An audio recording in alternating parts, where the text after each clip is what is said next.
Praise the Lord. நாள் 71 தியான பகுதி என்னாகமம் 25ஆம் அதிகாரம் மற்றும் 26ஆம் அதிகாரம். 25ஆம் அதிகாரத்தை வாசிப்போமானால், அதில் இஸ்ரவேல் ஜனங்கள் சித்தீமிலே தங்கி இருக்கும் போது இஸ்ரவேல் ஜனங்கள் மோவாபின் குமாரத்திகளோடு கூட வேசித்தனம் பண்ணினார்கள்.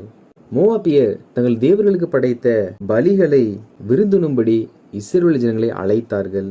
இவர்களும் அந்த ஜனங்களோடு கூட புசித்து அந்நிய தேவர்களை பணிந்து கொண்டார்கள். இப்படி இஸ்ரவேல் ஜனங்கள் பாகால் பெயோரை பின்பற்றினார்கள். இது நிமித்தம் கர்த்தருடைய கோபம் இஸ்ரவேல் ஜனங்கள் மேல் மூண்டது. ஆண்டவராகிய தேவன் அந்நிய ஜாதியரோடு கூட கலவாமல் இருக்க சொல்ல காரணம் என்னவென்றால், இப்படி அந்நிய ஜாதியரோடு கூட அவர் நுகத்தில் பிணைப்படும் பொழுது அவர்கள் வணங்குகிற அவர்களுடைய விருந்துகளில் அழைப்பிதழ்களை கொடுப்பார்கள். அப்பொழுது நாம் சென்று அவர்கள் விக்கிரகங்களை படைத்தவர்களை புசித்து அவர் விக்கிரகத்தை பணிந்து கொள்வோம் என்றால் அது தேவனுடைய பார்வையில் பாவமாயிருக்கும். பணிந்து கொள்ளாவிட்டால் அவர்களுக்கு நம்மேல் மனஸ்தாபம் உண்டாகும். எனவேதான் தேவன் ஒரு நாளும் அந்நிய நுகத்தோடு கூட பிணைக்கப்படக்கூடாது என்று எச்சரித்து சொல்லியிருக்கிறார்.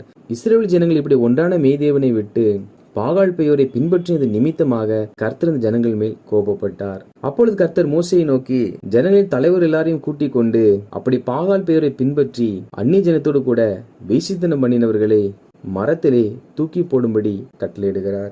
மோசேயும் இஸ்ரவேலின் நியாயாதிபதிகளை அழைத்து பாகால் பெயோரை பின்பற்றினவர்களை கொன்று போடுங்கள் என்பதாக சொல்லுகிறார். அப்பொழுது பாகால் பெயோரை பின்பற்றினவர்களை நியாயாதிபதிகள் கொன்று போட்டார்கள். அந்நாட்களில் கிட்டத்தட்ட 24,000 பேர் மரணித்தார்கள். எனவே மோசேயும் இஸ்ரவேல் ஜனங்களும் இப்படிப்பட்ட சங்காரம் நடந்ததற்காக அழுது கொண்டிருக்கும் பொழுது அங்கே சிமியோன் கோத்திரத்தில் உள்ள சிம்ரி என்னும் பிரபுவானவன் மீதியானிய ஸ்திரியை அழைத்து போகிறதை ஆசாரியனாகிய எலியாசாரின் மகன் பினேகாஸ் பார்த்து நடுசபையிலிருந்து எழுந்து ஒரு ஈட்டி எடுத்து அவனை பின்தொடர்ந்தான். இங்கே அவர்கள் வேசித்தனம் செய்த நிமித்தமாக அநேகர் மரணத்தை சந்தித்துக் கொண்டிருக்க சிம்ரி என்பவன் அந்நிய ஜாதியான ஸ்திரியை அழைத்து தன் கூடாரத்திற்கு செல்லுகிறான்.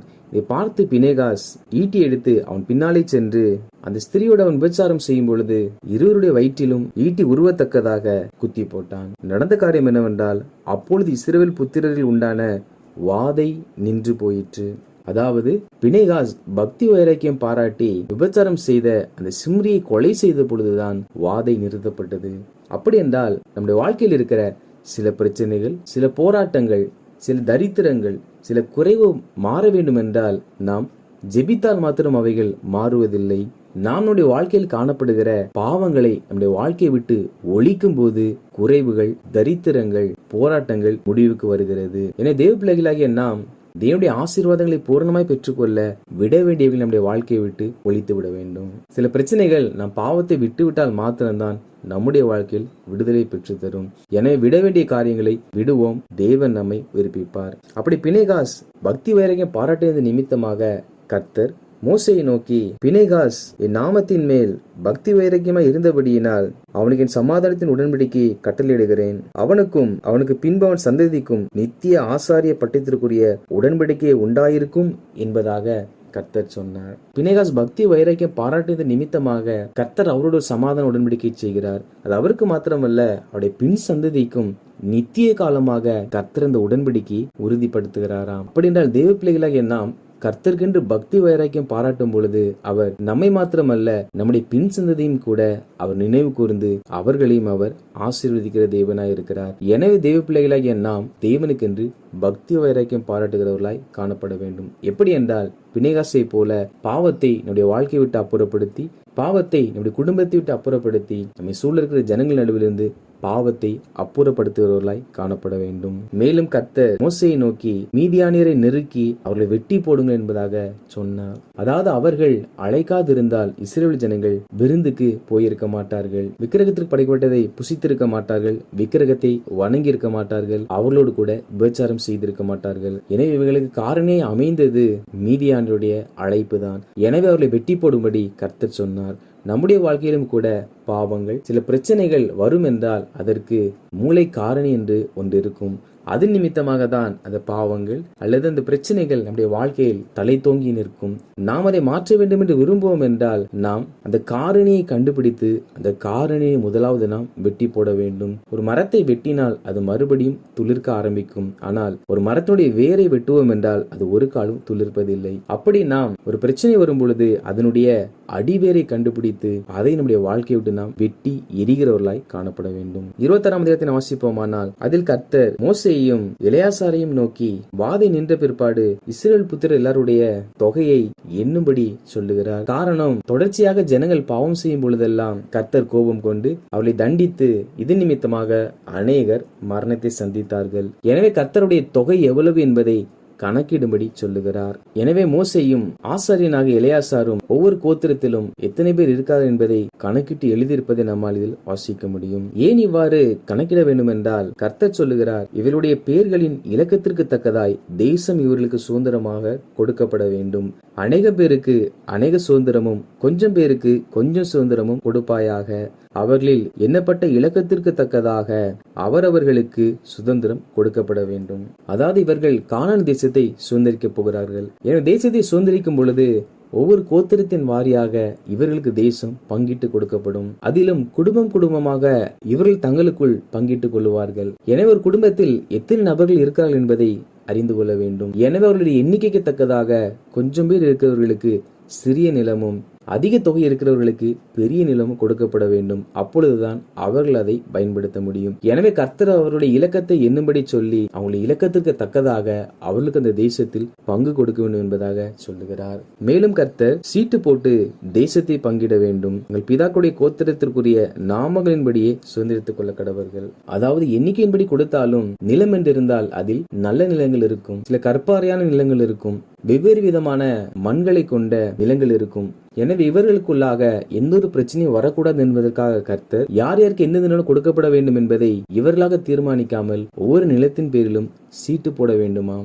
அப்படி என்றால் அந்த தேசத்தை 12 பகுதிகளாக பிரித்து ஒவ்வொரு நிலமும் யாருக்கு கொடுக்கப்பட வேண்டும் என்பதை சீட்டு போட்டுதான் முடிவு செய்ய வேண்டும் என்று கர்த்தர் சொன்னார். அப்படி சீட்டு போட்டு முடிவெடுக்கும் பொழுது அந்த வருகிற நிலம் எந்த நிலமாய் இருந்தாலும் அவர் சகஜமாய் ஏற்றுக்கொள்வார்கள். அப்படி இல்லாமல் தேசம் இவர்களாக பங்கிட்டு கொடுக்கப்படும் பொழுது தேசத்தில் குறை வரும் என்றால் ஒருவர் சாதகமாக நடந்து கொண்டதாக பிரச்சனை எழும்பும். எனவே கர்த்தர் அவைகளை சீட்டு போடும்படி கட்டளையிட்டார். மேலும் அவள் இஸ்ரவேல் புத்திரரை எண்ணுவதற்கு காரணம் என்னவென்றால் முன்பு மோசேயும் ஆசாரியனாகிய ஆரோனும் சீனாய் வனாந்திரத்தில் இஸ்ரவேல் புத்திரரை எண்ணும் போது இருந்தவர்களில் ஒருவரும் இவர்களுக்குள் இல்லை. அதாவது இதற்கு முன்பாக சீனாய் வனாந்திரத்தில் இருக்கும் பொழுது கர்த்தர் இஸ்ரவேல் ஜனங்களை எண்ணி தொகையிடும்படி சொன்னார். அப்படி மோசே அவர்களை தொகையிட்டார். அவர்கள் கர்த்தருடைய வார்த்தையை விசுவாசிக்காமல் எதிராய் பேசினது நிமித்தமாக கர்த்தர் 40 வருட காலம் அளவும் இஸ்ரவேல் ஜனங்களுக்கு சிறையிருப்பை கட்டளையிட்டார். எனவே விசுவாசியாமல் போன எல்லாரும் நாளுக்கு நாள் வயது முதிர்ச்சியின் காரணமாகவும் செய்த சில பாவங்கள் நிமித்தமாகவும் தேவ கோபத்தின் நிமித்தமாகவும் தண்டிக்கப்பட்டார்கள், மரணத்தை சந்தித்தார்கள். இப்பொழுது மோசே இங்கே எண்ணும் பொழுது முன்பு எண்ணப்பட்ட அந்த ஒரு மனிதர் கூட உயிரோடு இருக்கவில்லையாம். அப்படி என்றால் அவிசுவாசித்த எல்லாரும் இந்த வனாந்திரத்திலே மாண்டு போனார்கள். எனவேதான் கர்த்தர் இந்த தலைமுறையானது அப்பொழுது 20 வயதிற்கு உட்பட்டபடியினால் இவர்களை தொகையிடும்படி கர்த்தர் சொன்னார். மேலும் வனாந்திரத்தில் சாகவே சாவார்கள் என்று கர்த்தர் அவர்களை குறித்து சொல்லியிருந்தார். எப்னேயின் குமாரனாகிய காலேப்பும் நூனின் குமாரனாகிய யோசுவாவும் தவிர வேறொருவரும் அவர்களில் மீந்திருக்கவில்லை. வனாந்திரத்தில் மரித்ததற்கான காரணம் கர்த்தர் அவர்கள் வனாந்திரத்தில் சாவார்கள் என்பதாக சொன்னார். ஒரு நாள் நம்ம கர்த்தரை நாம் கோபப்படுத்தி பார்க்க கூடாது. கர்த்தர் இரக்கமுள்ளவர் என்பதற்காக நாம் மிஞ்சி அவரிடத்தில் நடந்து கொள்ளும் பொழுது கர்த்தர் கோபப்பட்டு நித்திய ஜீவனுக்குள் பிரவேசிக்க மாட்டா என்ற ஒரு வார்த்தையை சொல்லுவார் என்றால் ஒரு நாளும் அந்த மனிதன் மறுபடியும் ரட்சிக்கப்படுவது கூடாத காரியம். கர்த்தர் அன்பானவர் தான், அப்படி அவர் செய்ய மாட்டார் என்று நாம் துணிகரமாய் செய்யும் பொழுது துணிகரமாய் செய்கிற பாவங்கள், துணிகரமாய் செய்யப்படுகிற காரியங்கள் மன்னிக்கப்படுவது இல்லை என்பதை நாம் மறந்துவிடக்கூடாது. இதற்கு முந்தைய சந்ததிகளில் எல்லாரும் மரித்து போனார்கள். ஆனால் அதிலும் கூட காலேப்பும் யோசுவாவும் மாத்திரம்தான் மீதி இருந்தார்கள். காரணம், இவர்கள் அக்காலத்தில் வாழ்ந்த ஜனங்கள் முன்பாக தேவனுடைய பார்வையில் உண்மையுள்ளவர்களாக, தேவனை உண்மையாய் விசுவாசிக்கிறவர்களாக வாழ்ந்தார்கள். விசுவாசித்து வாழ்ந்தவர்களை கர்த்தர் பாதுகாத்தார். அவிசுவாசிகளை கர்த்தர் வனாந்திரத்திலே மடிய பண்ணினார். வாசித்த இந்த அதிகாரிகளின்படி கர்த்தருடைய ஜனங்களாகிய நாம் அந்நிய நுகத்தில் பிணைப்படாமலும் புற மார்க்கத்தாருடைய விழாக்களிலும் விருந்துகளிலும் கலந்து கொள்ளாமலும் எக்காரணத்தை கொண்டும் பிறர் மனது புண்படக்கூடாது என்பதற்காக அந்நிய தேவர்களை வணங்காமலும் கர்த்தருக்கென்று பக்தி வைராக்கியம் பாராட்டி வாழ்க்கையில் நமக்கு எவைகள் பிரச்சனை உண்டு பண்ணுகிறதோ அந்த காரணியை அறிந்து அதனுடைய வாழ்க்கையை விட்டு வெட்டி போட்டு ஆண்டவராகிய கர்த்தரை முழு இருதயத்தோடு விசுவாசிப்போம். நிச்சயமாக அவர் நமக்கு செய்த வாக்குத்தத்தங்கள் எல்லாவற்றையும் நிறைவேற்றி நித்திய கானானையும் நமக்கு கட்டளையிடுவார். ஆமேன்.